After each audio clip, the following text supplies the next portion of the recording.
Good morning. Welcome to the Triangle Center for Spiritual Living. It's so wonderful that you joined us today. I have a few announcements to begin with. We have hundreds, yea, plethora of spiritual books available. Please reach out to Heather or Dusty to schedule a time to come by and go through them. We are sure that one or two or more may call to you. They are available for whatever you feel called to donate. We would really like to find a home for them. They're very lonely and they would like your home. There are also many other items that are available, from desks to rugs to chairs to vases or vases to camp chairs and more. Again, please reach out to Heather or Dusty to schedule a time to come by and shop. Lots of lonely items that would like to be with you as well. Let's Stay Connected is continuing into the new year. Please join us on Zoom immediately following the service to see and speak with your community. The link is in the weekly Wednesday newsletter. Just look for Let's Stay Connected. We are a Science of Mind community. That means that we believe that there is one power and presence in the world, and that it is benevolent, that it is good, that it is always loving, and it is always creating. And that presence is one with us, that it created us in a moment of love so that we could express its life in a unique way. And so we are happy to celebrate that. We celebrate it through classes, we celebrate it in our services, and we celebrate it in the love for each other that we have in this community. So welcome if this is your first time. And if you've been here a while, welcome back. And so it's a pleasure for me to introduce our practitioner, who is our host today, Heather Abbott.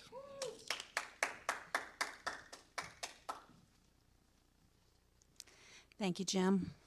Good morning and Happy New Year, everyone. Our theme for 2021 is Timeless Wisdom, Evolutionary Vision. Our January theme and Reverend Dusty's talk title today is Timeless Wisdom and Evolutionary Vision.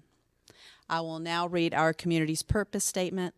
This is our reason for being here. Our purpose is to inspire, educate, and empower individuals to experience themselves as unique and individualized expressions of God, the love intelligence that governs the universe. We are committed to not merely a theoretical understanding of our oneness and unity with God, but to consciously practice this truth in our everyday lives. Through celebration, service, study, and fellowship, we are committed to the transformation of our personal lives and to being a powerful and beneficial presence on the planet. With the energy of unconditional love, simply, we are here for God. Now I would like to read today's flower dedication. It is to our beloved Reverend Dusty. These flowers beside me represent the beauty that you bring into this wonderful community. For your steadfast leadership, fierce love, and unending support, we thank you. For your kindness, mentoring, and the joy you bring everywhere you are, we treasure you. For your authenticity, creativity, and fearless skirt twirling, we adore you. From the Leadership Council and all of the community, we love you. Now I invite you to take part in our centering ceremony. I invite you to close your outer eyes and turn within, allowing these healing sounds to wash over you.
I invite you to begin to bring your attention back into your bodies and into your rooms, and to stay turned within as I speak a word of invocation upon our service.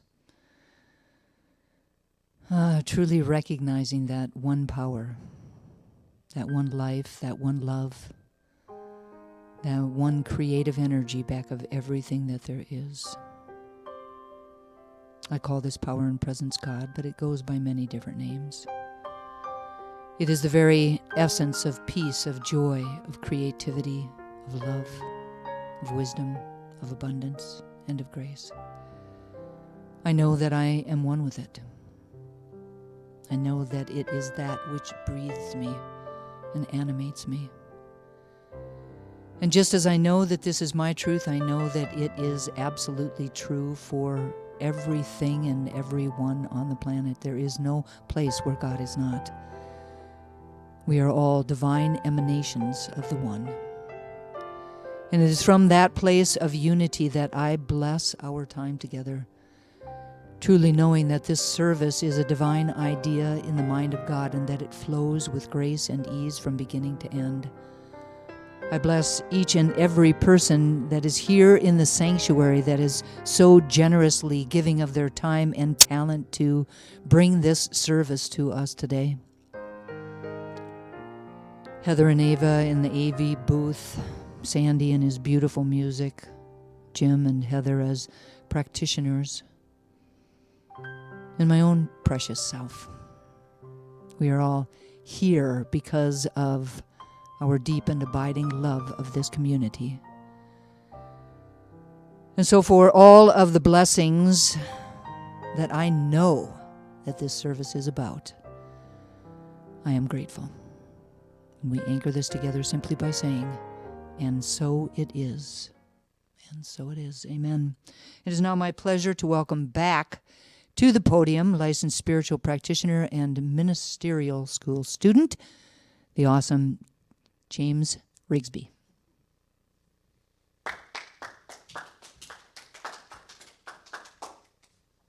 Thank you, Reverend Dusty. So now is the time for the blessing of all faiths.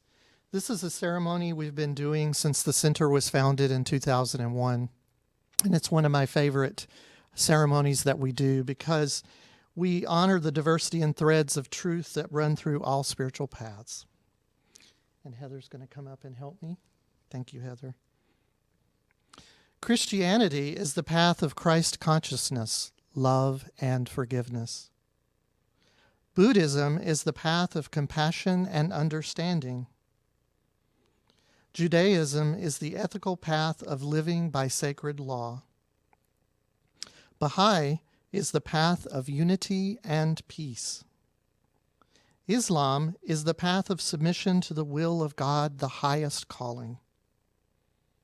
Confucianism is the path of deliberate tradition. Taoism is the natural way, the path of ultimate reality.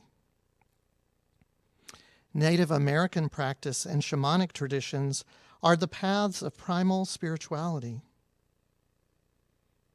Shintoism is the path of tribal ancestry. Hinduism is the path of knowledge, action, and devotion. Science of mind and spirit is the path of the divine principle of love and law.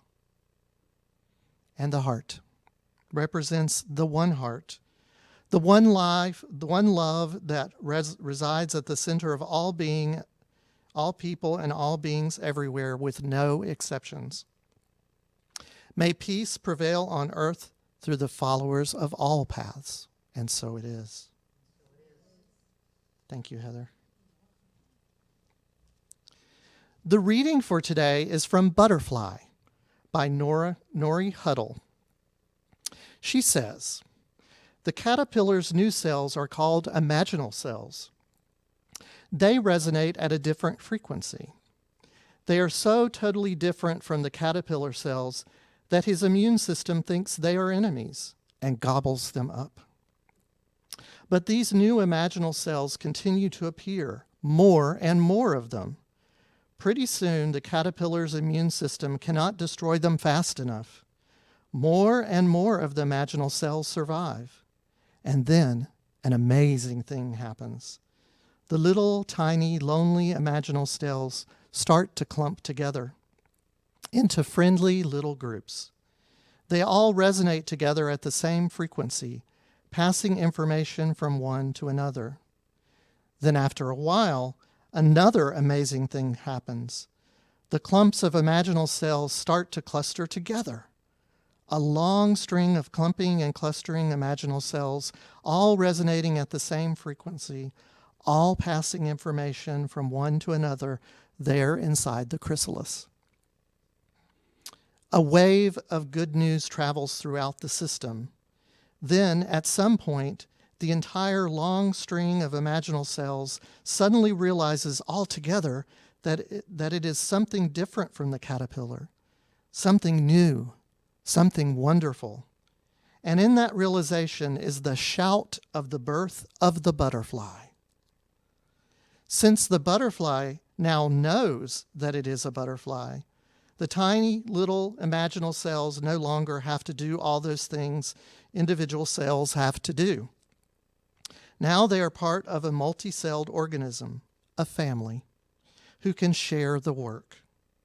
Each new butterfly cell can take on a different job. There is something for everyone to do, and everyone is important. And each cell begins to do just that very thing that it is most drawn to do. And every other cell encourages it to do just that. What a way to organize a life. So if you would turn within, I'd like to speak a word of blessing. Knowing that in this moment, we are organized into this one organism I call spirit. That it is magnificent and beautiful as the butterfly is. For the butterfly is a reflection of it. All the beauty and strength and courage that it took to become a butterfly. That is what spirit is. And so I recognize my oneness with it. And I know the same is true for every person.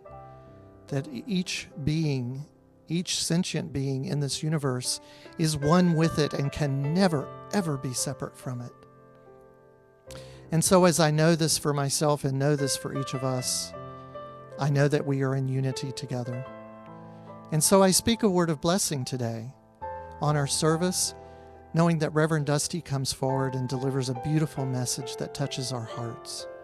I bless her in knowing that Spirit moves through her in a special way today. And I bless our musical guest, Sandy Hemingway, knowing that his beautiful words flow through our hearts and our ears and touch our minds and touch our souls. So I'm so grateful for these two and so grateful for this community, and so it is. So without any further ado, Sandy Hemingway.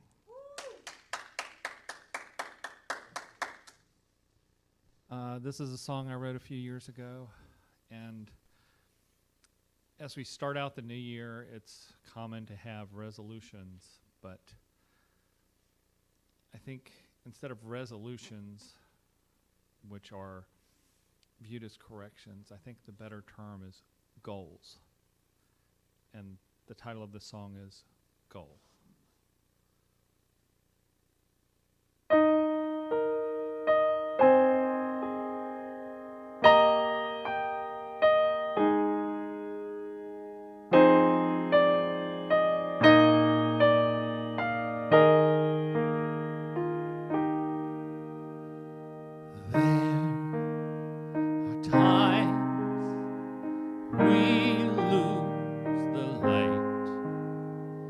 There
Light is what angels must do if we want to get through to the heart of the truth.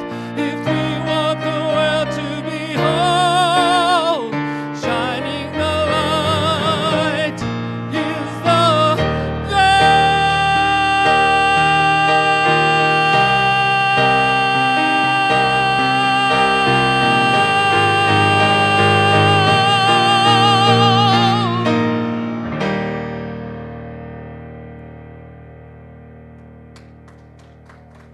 Thank you. Thank you very much, Sandy. Powerful, powerful song. And thank you all so very much for the beautiful flowers. I had absolutely no idea. It was a surprise that Heather Abbott is a lot of really wonderful things, but she's a little bit sneaky. And for the first time in as long as I can remember, I'll actually be able to take them home to enjoy them. So thank you so very much.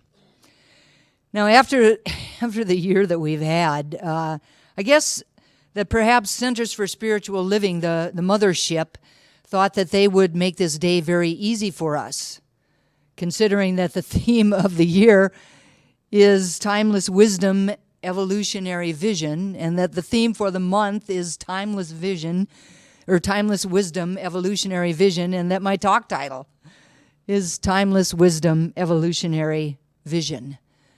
You could thank them later.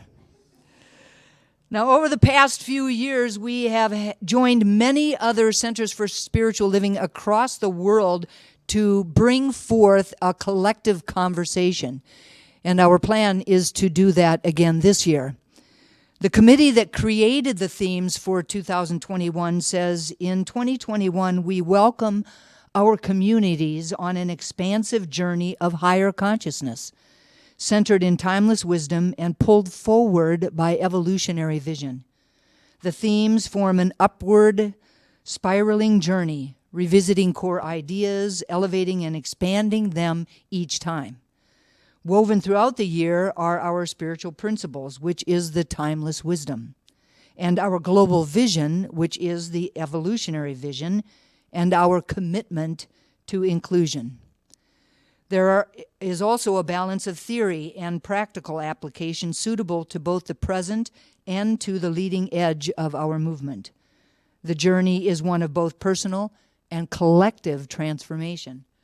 Sounds like a pretty wonderful and powerful year.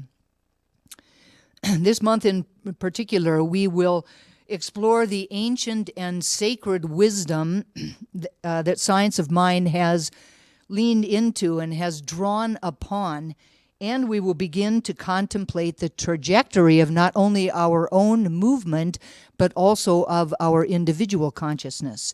Each week will build upon the prior week. The fundamental principles of Science of Mind are ageless, and they cross many, many different spiritual traditions. We stand on the shoulders of giants, and we have the opportunity over this next year to really continue evolving and expanding our vision, continually growing into something newer and better, into our highest and best individually and collectively. Now, we know that this is true, and we know that in our practice, we are tapping into the infinite, eternal, and in doing so, anything is possible. Science of Mind is a spiritual, philosophical, and metaphysical religious movement that falls under the umbrella, the bigger, broader umbrella of the New Thought movement. In general, the term Science of Mind refers to the teaching, and the term religious science refers to the organizations. Although organizationally we typically no longer use the term religious science, there are many people that are and continue to feel really connected to the original language. I always tried to figure out, like, if Christians say they're Christians or Buddhists say they're Buddhists, I never know what to say. I'm a religious scientist, but we don't use that word any longer. So what do you say? I'm a Center for Spiritual Livingist? It just doesn't, I just never know what to say. Our organizations are now, the organizations themselves are called Centers for Spiritual Living, even though I don't know exactly what to call myself. In his book, The Science of Mind, Ernest Holmes says, religious science is a correlation of the laws of science, the opinions of philosophy, and the revelations of religion applied to human needs and the aspirations of man. And I will include, in this day and age, women. Now, we can't really talk about science of mind without talking about Ernest Holmes. One of his brothers used to say that Ernest's first word was not mama or daddy, but why. And that at an early age, he would ask a question and seemingly never satisfied with the answer, would then simply restate the question again and again and again in different ways.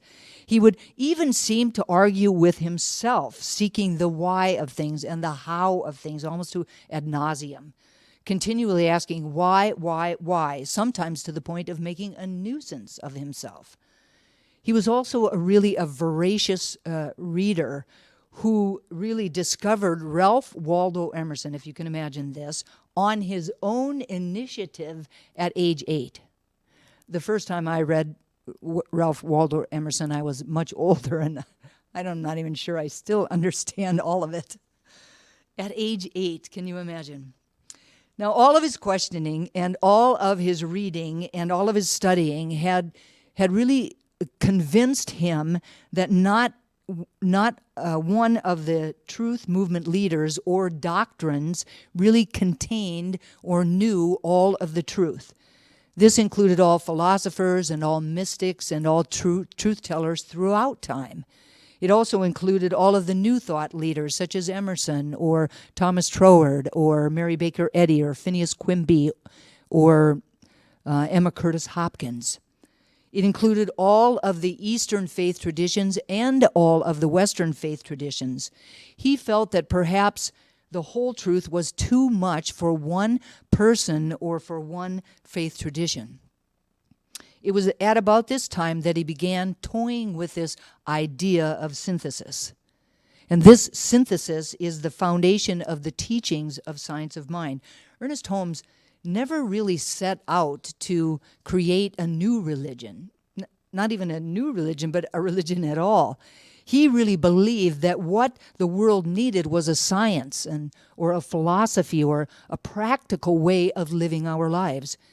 He did not believe, as Mary Baker Eddy believed, that any one person or any one faith was the only path. Hence, our ritual that we do every week. So there wasn't one faith tradition that was the one path or that held all of the answers, but that we should seek to find what resonates with us and to be open at the top. He did not profess to be a guru or someone to be followed blindly, but instead he believed that each one of us should not just take what he taught as the gospel, but to actually prove the practices and the principles in our own lives. And this is what I believe that each of us is here to do, to really prove those principles and those practices in our own lives. In Living the Science of Mind, Ernest Holmes says, "The science of mind is an outgrowth of the spiritual faith which people have had throughout the ages. Before science was conceived, the presence of God was felt.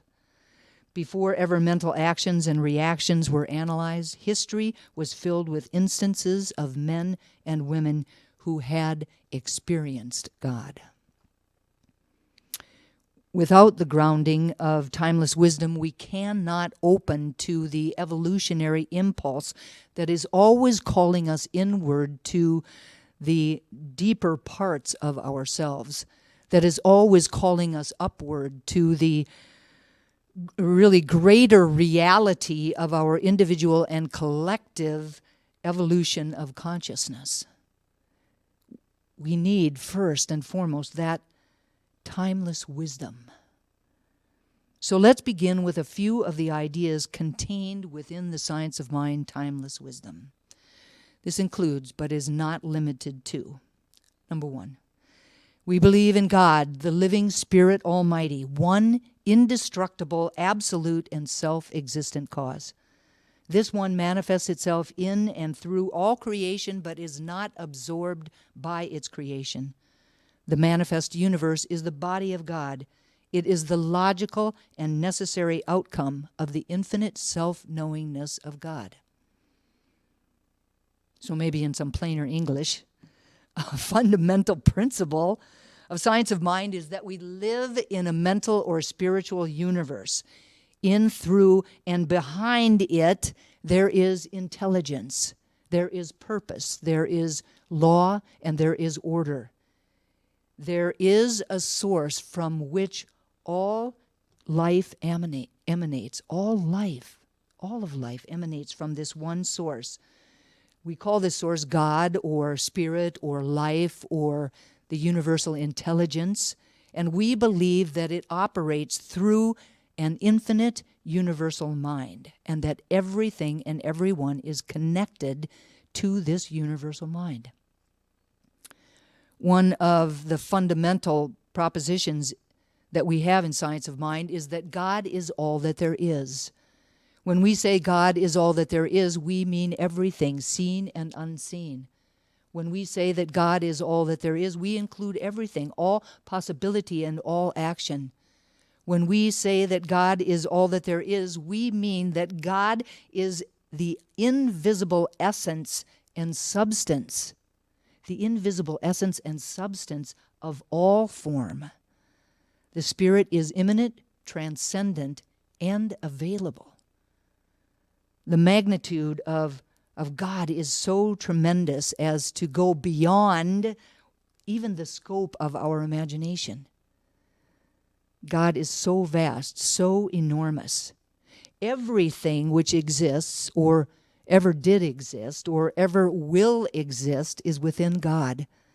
From the most inconceivably tiny particle to the outermost galaxies within the infinite universe, the infinity of space, we live, move, and have our being in God. Number 2, we believe in the incarnation of the Spirit in every one, and that all people are incarnations of the one Spirit. The science of mind says that within us there is a spark of the divine, the Christ consciousness, and that every human being is a potential Christ. That we have within us an inherent God power that is a complete and unique manifestation of God. We believe in the unity of all life, and that the highest God and the innermost God is one God. We believe that God is personal to all who feel this indwelling presence. Feeling God's presence is simply a matter of awareness, of being present in the now moment, of being present to the presence in all things, in all relationships, and in all circumstances. My guess is that each one of us has had a moment, or perhaps a number of moments, hundreds of moments, a plethora of moments, as Jim said, in which we felt like we merged, really truly merged with the universal presence, that we were one with God, with life itself. Perhaps it was during a really peaceful sunset along the ocean, or the birth of a child, or the love expressed by a loved one, or the view from a jet. This has happened to me, the view from a jet over the top of Mount Fuji, or an extraordinary sunrise, or an exhilarating run down a beautiful snow-covered mountain peak. It can happen at any moment, at any time. Once we see God in that one place, the circle keeps widening. And at some point, we will live our lives from a place that recognizes the divine within everything, and we will be filled with awe. We will know that God is all that there is, not from an intellectual idea or standpoint, but really as a fully embodied truth. We will just know it. Number 3, we believe in the eternality, the immortality, and the continuity of the individual soul forever and ever expanding. Real immortality means the continuance or the ongoingness of the individual's life forever expanding. Ernest Holmes believed that, and in his words, immortality has no meaning unless we continue to live after we have left this world, retaining a full recollection of the self and with the ability to recognize our environment, to know and to be known. We must be able to see and be seen, to understand and be understood. In fact, unless one continues as a conscious being, there is no real immortality. Remembrance is necessary to this continuance because memory is the link which binds the sequence of our lives together in one continuity. Now this is what Ernest Holmes believed. However, as students of the science of mind, we are free to discover, uncover, and realize what immortality means to us personally. Our own inner wisdom will guide us as we develop our own personal beliefs. Immortality is not something that we purchase from the Almighty, nor is it something that we bargain with the universe.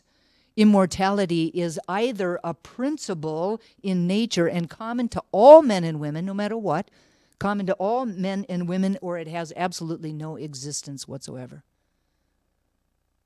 It cannot be a little bit of it one way or a little bit of it the other way.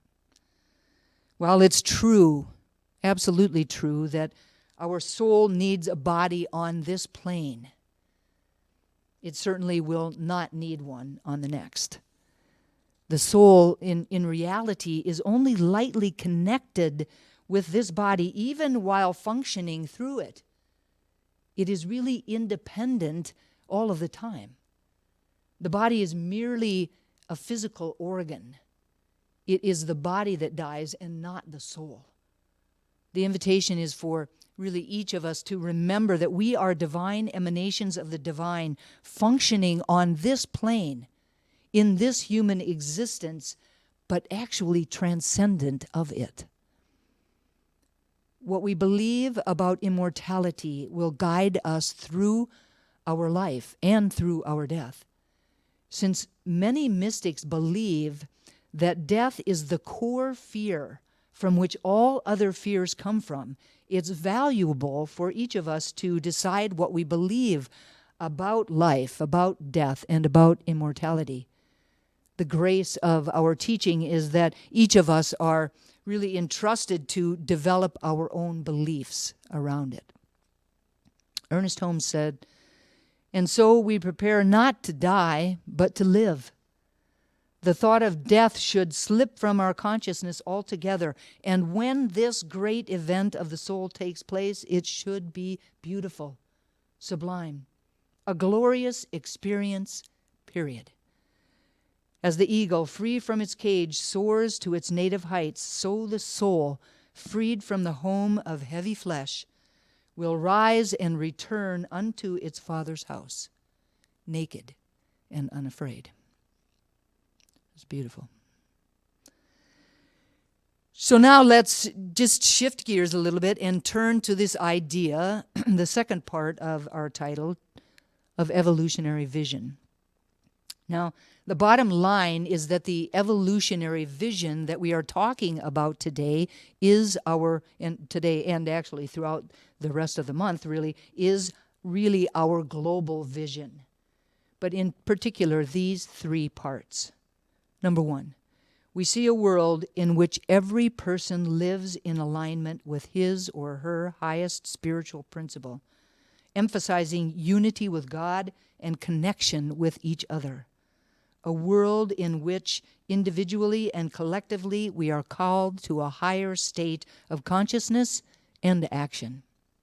Number two, we envision a world in which we live and grow as one global family that respects and honors the interconnectedness of all life, a world where this kinship with all life prospers and connects through the guidance of spiritual wisdom and experience. And lastly, number 3, we envision a world where personal responsibility joins with social conscience in every area of the political, corporate, academic, and social sectors, providing sustainable structures to further the emerging global consciousness. This is our work over this next year to really step powerfully into this global vision. Now, the dictionary defines vision in a number of different ways. One of them is the act of seeing, and another is something that you imagine, a picture that you see in your mind's eye. It involves unusual discernment and insight. In Charles Fillmore's book, The Revealing Word, he defines vision from a metaphysical perspective as seeing God as the foundation of all, the source of all, and the substance of all. Now, I think it's pretty safe to say that as we look out at the world through our human eyes, we will see something much different than when we look out at the world from a place that sees and recognizes God as the foundation of all, as the source of all, and as the substance of all. It will truly look very, very different. Now, from that place is not about seeing what is, but what is possible. It's not about vision as the act of seeing, but about our ability to envision. To envision suggests the formation or the entrance of an idea into one's mind. An imagining that's often unrestrained by reality, but spurred by desire or spurred by an inner discontent, or spurred by a divine urging from within us. It's not about sight. It's about insight. It's about vision. To have a vision means to have the ability to see beyond what the human eye sees to the allness of possibility. Ernest Holmes says there is a tendency on the part of us all to reproduce the accumulated subjective experiences of the human race. Now, we do this by continually putting our attention on what is wrong, on what is missing, or on what is not working. Through the action of the law, whatever we put our attention upon, whatever we think about, we create in form. So the more we think about that which we do not want, the more it remains the experience of our life. This is just the way it works.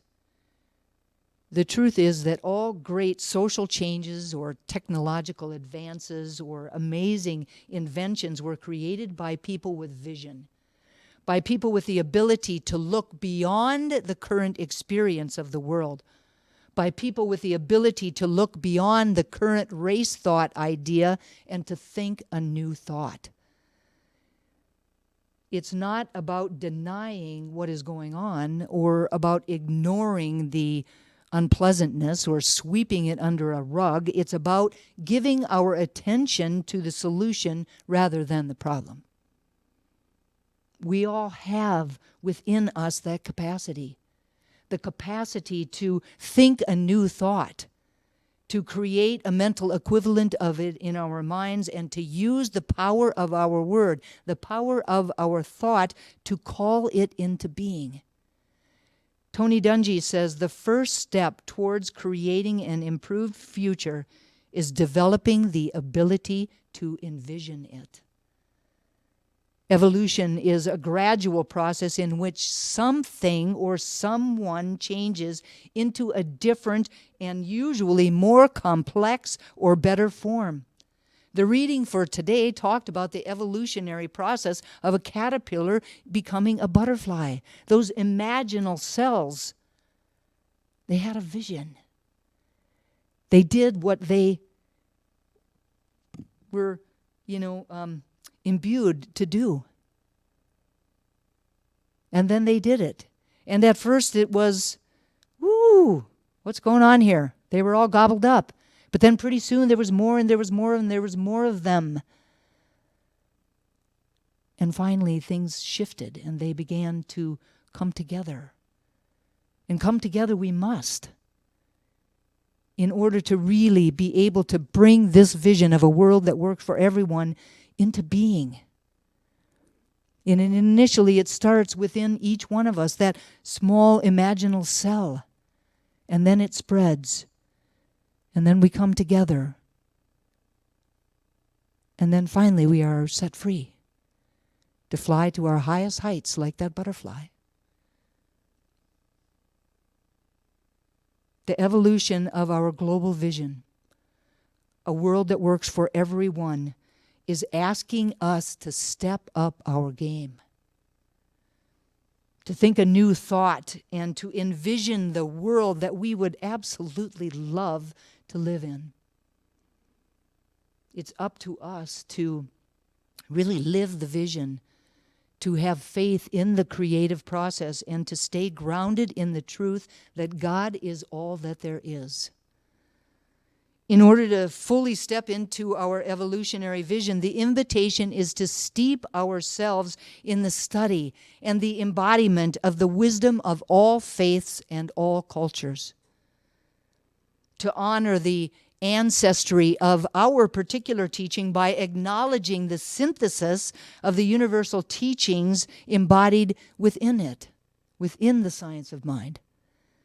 And to allow ourselves to seek the wisdom of our current time that expands and multiplies the teaching of our movement in ways that we might never have even imagined. Please repeat after me. And if you will just click on it. Yeah, thank you. I am willing to steep myself in the study and embodiment of the wisdom of all faiths and all cultures. I am willing to steep myself in the study and embodiment of all the wisdom of all faiths and all cultures. I am willing to honor the ancestry of our teaching by acknowledging the synthesis of the universal teachings embodied in them. I am willing to honor the ancestry of our teaching by acknowledging the synthesis of the universal teachings embodied in them. I am willing to allow myself to seek the wisdom of our time that expands the teachings of our movement in ways that I could never have imagined. I am willing to allow myself to seek the wisdom of our time that expands the teaching of our movement in ways that I could never have imagined. I am open to a world that works for everyone. I am open to a world that works for everyone. And so it is. And so it is. So I invite everyone to please turn within, to allow ourselves to turn our attention and our intention to that core of our being, that spark of the divine, our Christ consciousness. To allow ourselves to wrap the deliciousness of that around us. To really expand our awareness of it.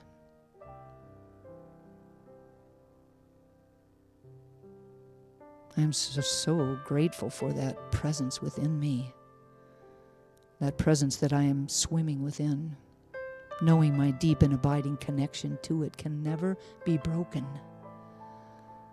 There may be days when I don't feel as connected, but I know, like the sun behind the clouds, I am always connected.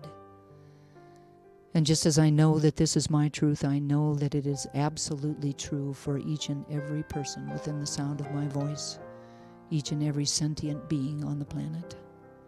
We are all divine emanations of the One, ambassadors of its presence, here to bring forward that presence in our own unique and individualized way.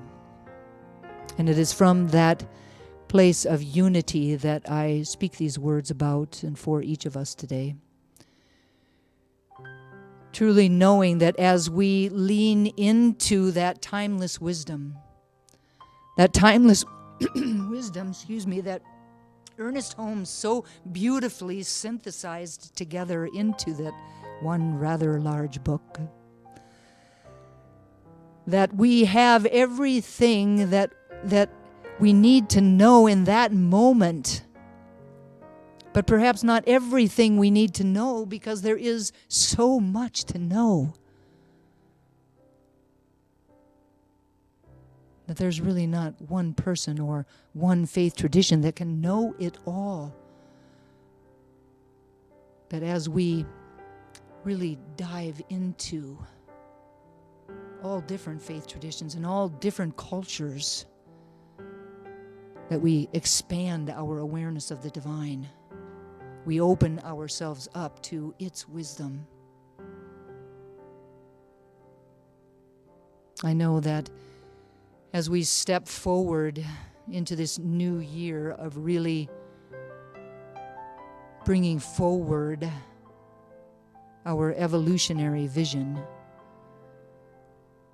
that we do so with strength and with power and with conviction and with love.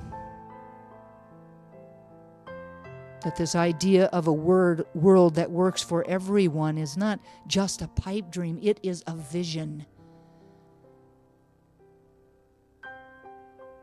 A vision ordained by God, and therefore has everything that it needs within it to come to fruition. Each and every single one of us just needs to get on board, to step up, to do everything that we need to do as that imaginal little cell, doing our own part, and then coming together to create a world that we all absolutely, all of us love to live. And I'm so grateful to know this truth, so grateful to speak these words, so grateful for the power of prayer, knowing that these words are loosed into a law that only ever says yes. And so I release them into that law. And I invite everyone to anchor the prayer for ourselves and for each other simply by saying, "And so it is." And so it is. Amen. It is now time for our conscious giving.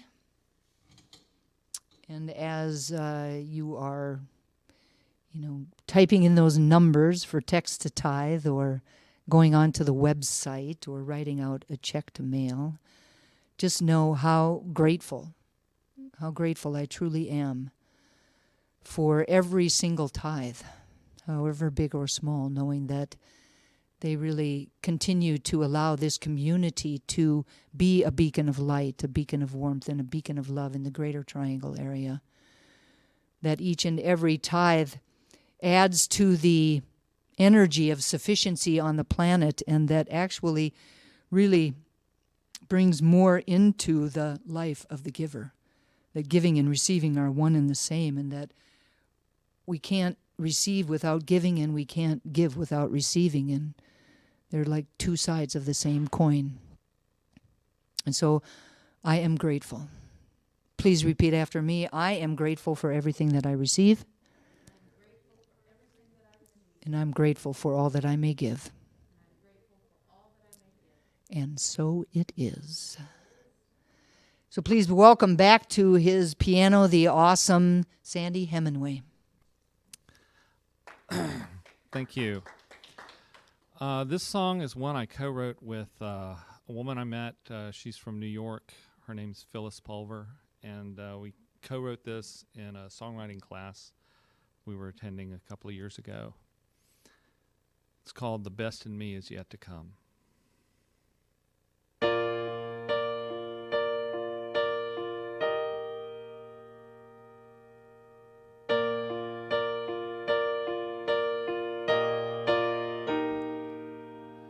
I hear a voice inside me, always saying no. I fear the choice I'm making will never let me grow. A chance is dawning every day with the rising of the sun. With this time I'm gonna shine before this day is done. The best in me is yet to come. The best in me is yet to come. No matter what I may have done, the best in me is yet to come.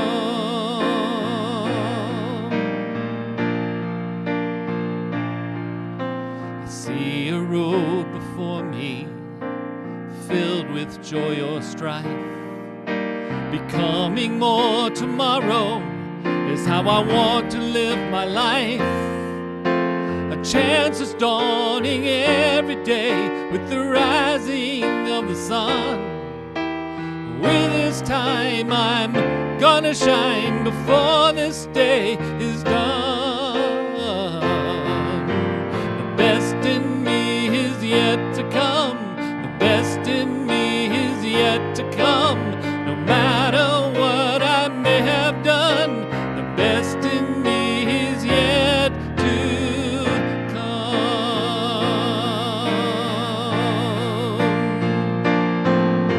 My life has been amazing. I've been blessed by every day. But I will not sit and reminisce and slowly fade away.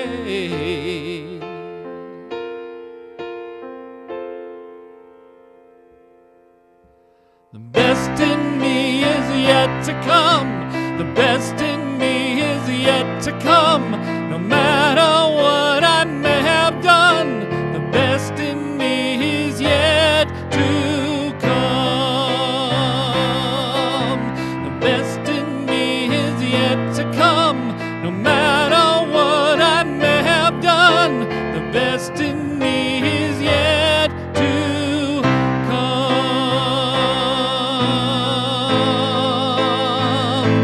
The best in me is yet to come.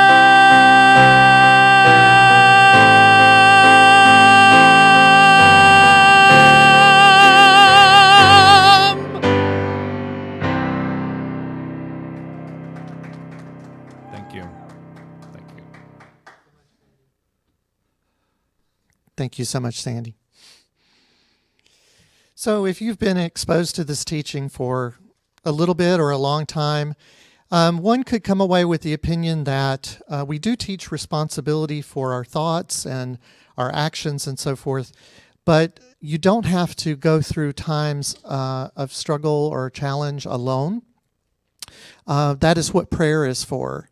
And the licensed practitioners and ministers at this center are there for you whenever you want to celebrate or whenever you're having challenging times. Use us and allow us to be there for you through prayer. So if you want to go to our website at trianglecsl.org, up in the home page there is a button for prayer. And just click on that and fill in the form, and all of the ministers and practitioners will confidentially pray for that during the week. So we hope you take advantage of that service. Well, we'd love to have you stay with us after the service on Let's Stay Connected. If you're on Facebook, just jump on over to Zoom. That Zoom link and password are in your Wednesday bulletin underneath the Sunday service announcement. And so please just jump on over to Zoom and join us. We'd love to see your face there and hear your lovely voice and commune with you. So it's time for our January affirmation. This is a call and response, so please repeat after me. I remember the foundational principles upon which our faith is built. Foundational principles upon which our faith is built. I delve deeply into the truth behind these teachings. Deeply into the truth of these teachings. There is one infinite reality. I affirm that I am spiritually grounded in the consciousness of that oneness. I affirm that I am spiritually grounded in the consciousness of that oneness. I am forever one with all of life. I continually court and constantly commune with the divinity within me. Court and constantly commune with the divinity within me.